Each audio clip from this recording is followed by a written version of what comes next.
नमस्कार विद्यार्थी मित्रांनो, सर्वांचं स्वागत आहे आपल्या एमपीएससी टाइम्स या यूट्यूब चॅनलमध्ये। तर आपली चालू आहे सिम्प्लिफाईडची एमसीक्यू सिरीज आणि हा व्हिडिओ क्रमांक 16 आहे। तर याच्या आधीचे तुम्ही 15 व्हिडिओ जर पाहिले नसेल तर नक्कीच बघून घ्या। ही सिरीज एमसीक्यू फॉर्मॅटमध्ये जी आहे ती चालू आहे, जेणेकरून तुमची उजळणी जी आहे ती एमसीक्यूच्या फॉर्मॅटमधून चांगल्या प्रकारे व्हावी आणि तुमचा चालू घडामोडीमध्ये जास्तीत जास्त स्कोर यावा।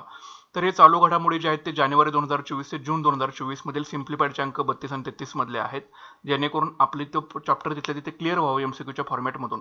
त्याच्यामुळे ही सिरीज तुम्ही सर्वांनी नक्कीच फॉलो करा, जास्तीत जास्त व्हिडिओला लाईक करत चला आणि चॅनलवरती नवीन असाल तर नक्की चॅनल आपलं सबस्क्राईब करून घ्या। तर आता सुरुवात करूया। तर पुढे जाण्याआधी ज्यांना कुणाला जीके टुडेच्या पीडीएफ मराठीमध्ये हवे असेल तर त्यांची लिंक तुम्हाला व्हिडिओच्या डिस्क्रिप्शन बॉक्समध्ये दिलेली आहे, जाऊन तुम्ही चेकआउट करू शकता। तर या व्हिडिओमध्ये एकूण 12 प्रश्न असतील। प्रश्न, त्याचं उत्तर आणि त्याचं विश्लेषण जे आहे ते आपण या व्हिडिओच्या माध्यमातून बघणार आहे। तर शेवटपर्यंत तुम्ही बघा, तुमची डायरेक्टली उजळणी जी असेल ती होऊन जाईल। तर आता सुरुवात करूया। तर पहिला प्रश्न बघा काय आहे, कॉन्स्टिट्यूशन पार्कचे उद्घाटन कधी आणि कुठे करण्यात आले? तर याचं योग्य उत्तर आहे 29 एप्रिल 2024 पुणे या ठिकाणी। तर कॉन्स्टिट्यूशन पार्कचे उद्घाटन 29 एप्रिल 2024 रोजी पुणे या ठिकाणी करण्यात आलेलं आहे। स्पष्टीकरण बघूया। कॉन्स्टिट्यूशन पार्कचे उद्घाटन 29 एप्रिल 2024 रोजी पुण्यात करण्यात आले। पार्कचे उद्घाटन भारतीय लष्कर आणि पुनीत बालन ग्रुपने संयुक्तपणे केले आणि लेफ्टनंट जनरल अजय कुमार सिंग यांनी याचं उद्घाटन केलेलं आहे। हा पार्क देशातील पहिले राज्यघटना उद्यान ठरलेला आहे। तर लक्षामध्ये ठेवा, तर कॉन्स्टिट्यूशन पार्कचं उद्घाटन 29 एप्रिल 2024 रोजी पुण्यामध्ये झालेलं आहे। भारतीय लष्कर आणि पुनीत बालन ग्रुपने केलेलं आहे आणि भारतीय लष्कराशी संबंधित लेफ्टनंट जनरल अजय कुमार सिंग यांनी याचं उद्घाटन केलेलं आहे। देशातील पहिल्याच प्रकारचा राज्यघटना उद्यान जो आहे तो ठरलेला आहे। पुढचा प्रश्न बघा, राष्ट्रीय सांख्यिकी आयोग कधी स्थापन करण्यात आला? तर याचं योग्य उत्तर आहे 1 जून 2005 रोजी। तर राष्ट्रीय सांख्यिकी आयोग हा 1 जून 2005 रोजी स्थापन करण्यात आलेला आहे। स्पष्टीकरण बघा, राष्ट्रीय सांख्यिकी आयोग 1 जून 2005 रोजी स्थापन करण्यात आला। राष्ट्रीय सांख्यिकी आयोगाची स्थापना श्री रंगराजन समितीच्या शिफारशीवर आधारित एका ठरावाद्वारे करण्यात आली होती। सांख्यिकी आणि कार्यक्रम अंमलबजावणी मंत्रालयाने ए गणेश कुमार आणि देबासिस कुंडू यांची राष्ट्रीय सांख्यिकी आयोगाच्या सदस्यपदी जी आहे ती नियुक्ती केली आहे। तर लक्षात ठेवा, राष्ट्रीय सांख्यिकी आयोगाची स्थापना 1 जून 2005 कोणत्या समितीच्या शिफारशीवर आधारित? श्रीरंगराजन समितीच्या शिफारशीवरती आधारित, आणि सदस्य म्हणून कोणाची आता नियुक्ती केलेली आहे? ए गणेश कुमार आणि देबासिस कुंडू यांची। तर लक्षात ठेवा। पुढचा प्रश्न बघा, भारतीय ऐतिहासिक अभिलेख आयोग यांनी कोणते घोषवाक्य स्वीकारले आहे? तर याचं योग्य उत्तर आहे, जिथे इतिहास भविष्यासाठी जतन केला जातो। तर भारतीय ऐतिहासिक अभिलेख आयोग IHRC न जिथे इतिहास भविष्यासाठी जतन केला जातो असं घोषवाक्य जे आहे ते स्वीकारलेलं आहे। स्पष्टीकरण बघा, भारतीय ऐतिहासिक अभिलेख आयोगाने जिथे इतिहास भविष्यासाठी जतन केला जातो हे घोषवाक्य स्वीकारलेलं आहे। भारतीय इतिहास अभिलेख आयोग म्हणजे IHRC 1989 मध्ये स्थापन करण्यात आले आणि त्याचे अध्यक्ष केंद्रीय सांस्कृतिक मंत्री असतात। आयोगाने नवीन लोगो आणि घोषवाक्य जे आहे ते स्वीकारलेलं आहे। पुढचा प्रश्न आहे, मुरिया जमातीचे सदस्य कोणती भाषा बोलतात? तर याचं योग्य उत्तर आहे कोया। तर मुरिया जमातीचे सदस्य हे कोया भाषा बोलतात। स्पष्टीकरण बघूया, मुरिया जमातीचे सदस्य कोया ही द्रविड भाषा बोलतात। हा समुदाय आंध्र प्रदेश आणि छत्तीसगड मधील सीमावर्ती भागात आढळतो आणि तेलंगणा, आंध्र प्रदेश, छत्तीसगड आणि ओडिशा राज्यामध्ये देखील आढळतो। जन्माचा पुरावा आणि संदर्भासाठी मुरिया जमातीच्या सदस्यांकडे दोन्ही राज्यातील मतदार कार्डे आहेत। ठीक आहे, तर लक्षात ठेवा, आंध्र प्रदेश, छत्तीसगड राज्यातील दोन्ही सुद्धा राज्यातील जन्माचा पुरावा संदर्भासाठी या मुरिया जमातीच्या सदस्याकडे किंवा व्यक्तीकडे दोन्ही राज्यातील मतदार कार्ड आहेत। आणि ही मुरिया जमातीचे सदस्य कोया ही द्रविड भाषा जी आहे ते बोलतात आणि मुरिया जमात जी आहे ते आंध्र प्रदेश, छत्तीसगडच्या सीमावर्ती भागामध्ये आढळते आणि तसंच तेलंगणा, आंध्र प्रदेश, छत्तीसगड, ओडिशा राज्यामध्ये देखील आढळते। लक्षात ठेवा। पुढचा प्रश्न बघा, ब्रूस स्थलिंतरातीनांनी त्रिपुरामध्ये पहिल्यांदाच मतदान कधी केले? तर याचे योग्य उत्तर आहे 26 एप्रिल 2024 रोजी।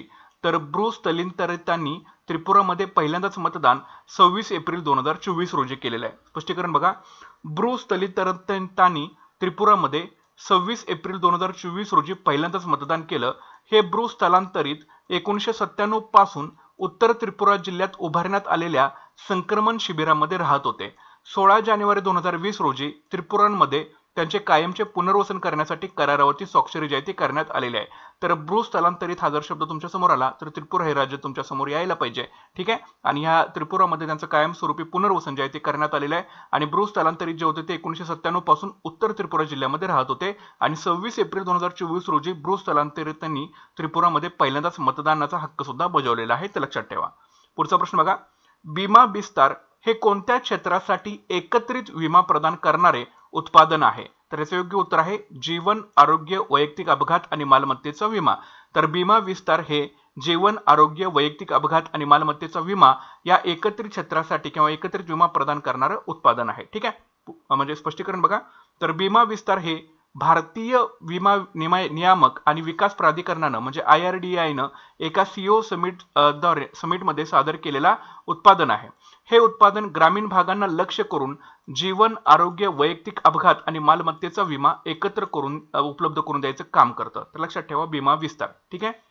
पुढचा प्रश्न बघा, बौद्धिक अपंग व्यक्तींच्या सक्षमीकरणासाठी राष्ट्रीय संस्थाने विकसित केलेली नवीन चाचणी कोणत्या उद्देशासाठी आहे? तर याचे योग्य उत्तर आहे विशिष्ट शिक्षण अक्षमतेचे निदान. तर बौद्धिक अपंग व्यक्तीच्या सक्षमीकरणासाठी राष्ट्रीय संस्थाने विकसित केलेली नवीन चाचणी ही विशिष्ट शिक्षण अक्षमतेचे निदान या उद्देशासाठी आहे. स्पष्टीकरण बघूया, तर विशिष्ट शिक्षण अक्षमतेचे निदान तर NIEPID न, आता याचा लॉंग फॉर्म तुम्ही लक्षात ठेवा, मेन म्हणजे बौद्धिक अपंग व्यक्तीच्या सक्षमीकरणासाठी राष्ट्रीय संस्था म्हणजे NIEPID असा याचा शॉर्ट फॉर्म आहे. तर NIEPID ने विशेषतः प्रौढांमधील विशिष्ट शिक्षण अक्षमतेचे निदान करण्यासाठी नवीन चाचणी विकसित केलेली आहे. NIEPID 1984 मध्ये स्थापन झाले आणि सामाजिक न्याय आणि सक्षमीकरण मंत्रालयाच्या अंतर्गत कार्य करते.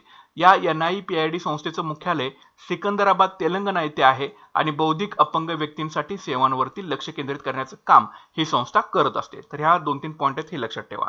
पुढचा प्रश्न बघा, अलागर मंदिर भगवान विष्णूच्या कितव्या निवासस्थानांपैकी एक आहे? तर याचं योग्य उत्तर आहे 108. तर अलागार मंदिर भगवान विष्णूंच्या 108 निवासस्थानांपैकी एक आहे. स्पष्टीकरण बघा, अलागार मंदिर हे भगवान विष्णूंच्या 108 निवासस्थानांपैकी एक आहे. हे मंदिर तामिळनाडूतील मदुराई येथे अलागर टेकड्यांच्या पायथ्याशी स्थित आहे. भगवान विष्णूंना त्या ठिकाणी कल्ला जागर म्हणून पूजलं जातं. ठीक आहे.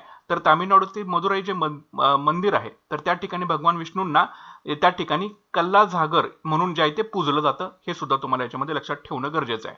पुढचा प्रश्न बघा, भारतातील पहिले ट्रान्सशिपमेंट बंदर कोणते आहे आणि कोणत्या समूहाने त्यास सुरू केलेला आहे? तर याचे योग्य उत्तर आहे विंझिंजम बंदर, अदानी समूह. तर भारतातील पहिले ट्रान्सशिपमेंट बंदर हे विंझिंजम बंदर आहे आणि ते अदानी समूहाने त्यास सुरू केलेलं आहे. स्पष्टीकरण बघा, अदानी समूहाच्या केरळमधील विंझिंजम बंदराला भारतातील पहिले ट्रान्सशिपमेंट बंदर म्हणून शिपिंग मंत्रालयाची मंजुरी मिळालेली आहे. डिसेंबर 2015 मध्ये Adani ports and special economic zone लिमिटेडने विंझिंजम येथे आंतरराष्ट्रीय शिपमेंट प्रकल्प जो होता तो सुरू केलेला होता. कधी? डिसेंबर 2015 मध्ये. तर हे सुद्धा न्यूज तुम्ही लक्षामध्ये ठेवणं गरजेचं आहे. पुढचा प्रश्न बघा, इंदुलेखा चित्रकलेच्या पहिल्या सत्यप्रतेचे कधी अनावरण करण्यात आले? तर याचे योग्य उत्तर आहे 176व्या जयंती निमित्त. तर इंदुलेखा चित्रकलेच्या पहिल्या सत्यप्रतेचे 176व्या जयंती निमित्त जे आहे ते अनावरण जे आहे ते करण्यात आलेलं आहे. तर स्पष्टीकरण बघा, तर किलीमनुर पॅलेस येथे प्रसिद्ध कलाकार राजा रवी वर्मा यांच्या 176व्या जयंती निमित्त त्यांच्या इंदुलेखा चित्रकलेच्या पहिल्या सत्यप्रतीचं अनावरण करण्यात आलं. किलीमनुर पॅलेस येथे रवी वर्मा यांचा 1848 मध्ये जन्म झाला होता.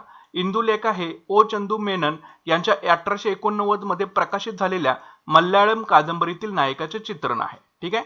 तर राजा रवी वर्मा यांच्या 176व्या जयंतीनिमित्त इंदुलेखा चित्रकलेच्या पहिल्या सत्यप्रतीचं अनावरण करण्यात आलं. किलीमनुर पॅलेस येथे रवी वर्मा यांचा 1848 मध्ये जन्म झालेला होता आणि इंदुलेखा हे ओ चंदू मेनन यांच्या 1889 मध्ये प्रकाशित झालेल्या मल्याळम कादंबरीतील नायकाचं चित्रण आहे. तर निश्चितपणे हा सुद्धा प्रश्न तुम्ही लक्षात ठेवा. पुढचा प्रश्न बघा, काबिल आणि CSIR-NGRI दरम्यान केलेल्या कराराचा मुख्य उद्देश काय आहे? तर याचे योग्य उत्तर आहे दुर्मिळ आणि धोरणात्मक खनिजांच्या भौमितिकीय तपासणीला प्रोत्साहन देणे. तर काबिल आणि CSIR-NGRI दरम्यान केलेल्या कराराचा मुख्य उद्देश आहे दुर्मिळ आणि धोरणात्मक खनिजांच्या भौमितिकीय तपासणीला प्रोत्साहन देणे. स्पष्टीकरण बघूया, तर खनिज विदेश इंडिया लिमिटेड म्हणजे काबिलनं 24 एप्रिल 2024 रोजी CSIR NGRI सोबत दुर्मिळ आणि धोरणात्मक खनिजांच्या भूमितीकीय तपासणीला प्रोत्साहन देण्यासाठी करार केलेला आहे. कशासाठी? दुर्मिळ आणि धोरणात्मक खनिजांच्या भूमितीकीय तपासणीला प्रोत्साहन देण्यासाठी. काबिल हा खाण मंत्रालयाच्या अधिपत्याखालील असलेला परदेशातील खनिजांचा शोध घेणारा नाल्को, HCL आणि MECL यांचा संयुक्त उपक्रम आहे. काबिल हा खाण मंत्रालयाच्या अधिपत्याखालील असलेला परदेशातील खनिजांचा शोध घेणारा नाल्को, HCL आणि MECL यांचा संयुक्त उपक्रम आहे, ते लक्षात ठेवा. तर पुढचा प्रश्न बघा, भारतातील सर्वात मोठे हवामान घड्याळ कुठे स्थापित करण्यात आलेले आहे? तर याचे योग्य उत्तर आहे नवी दिल्ली. तर भारतातील सर्वात मोठे हवामान घड्याळ हे नवी दिल्ली या ठिकाणी स्थापित करण्यात आलेलं आहे. स्पष्टीकरण बघा, वैज्ञानिक आणि औद्योगिक संशोधन परिषदेने 23 एप्रिल 2024 रोजी नवी दिल्ली येथील CSIR मुख्यालयाच्या इमारतीवर भारतातील सर्वात मोठे हवामान घड्याळ स्थापित केलेले आहे. वैज्ञानिक आणि औद्योगिक संशोधन परिषद म्हणजे CSIR ने 23 एप्रिल 2024 रोजी नवी दिल्ली येथील CSIR मुख्यालयाच्या इमारतीवर भारतातील सर्वात मोठे हवामान घड्याळ स्थापित केलेले आहे. हे स्थापन वसुंधरा दिन उत्सवाचा एक भाग म्हणून करण्यात आलेले आहे. हे स्थापन वसुंधरा दिन उत्सवाचा एक भाग म्हणून जे आहे ते स्थापन करण्यात आलेले आहे, तर लक्षामध्ये ठेवा. ठीक आहे. तर अशा प्रकारचे एकूण 12 प्रश्न आहेत आणि त्याचं स्पष्टीकरण आहे. व्हिडिओ सारखा तुम्ही रिवाइज करून ऐका, तुमची डायरेक्टली उजळणी जी असेल ती होऊन जाईल. नक्कीच चॅनल आपलं सबस्क्राईब करून ठेवा. व्हिडिओला जास्तीत जास्त लाईक करा आणि शेअर करायला विसरू नका. ज्यांना कोणाला GK टूरच्या PDF हवी असेल त्यांना लिंक व्हिडिओच्या डिस्क्रिप्शन बॉक्समध्ये दिलेली आहे. जाऊन लवकरात लवकर घ्या आणि MCQ पाठ करायला सुरुवात करा, जेणेकरून आपला चालू घडामोडीमध्ये स्कोर चांगला येईल. आपली प्रिलिम निघायला नक्कीच हातभार लागेल. ओके, भेटूयात पुढच्या व्हिडिओ सेशनमध्ये. Thanks for watching guys and all the best.